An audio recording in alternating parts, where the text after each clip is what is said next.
सर्वांना प्रभू येशू ख्रिस्ताच्या नावामध्ये सलाम, सुप्रभात। आज आपण या सकाळच्या प्रसंगी देवाच्या वचनातून एक वचन वाचूया। मत्ते कृती शुभवर्तमान याचा 6वा अध्याय आणि 33वा वचन।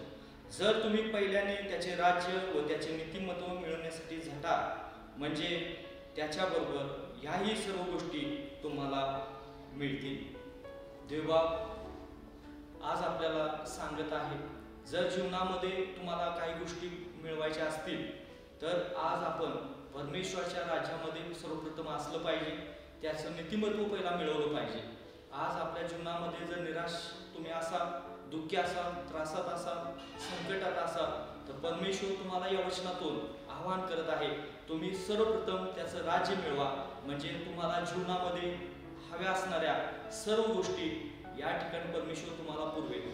जर तुम्ही देवावर विश्वास ठेवा आणि त्याच्या नीतिमत्वामध्ये आणि त्याच्या राज्यामध्ये जीवन जगा, तर तुम्हाला सर्व गोष्टी प्राप्त होतील। या सकाळी प्रसंगी मी तुम्हाला आवाहन करू इच्छित आहे, आमचं चॅनेल तुम्ही रोज पहा, सबस्क्राईब करा, लाईक करा आणि विशेष म्हणजे शेअर करायला विसरू नका।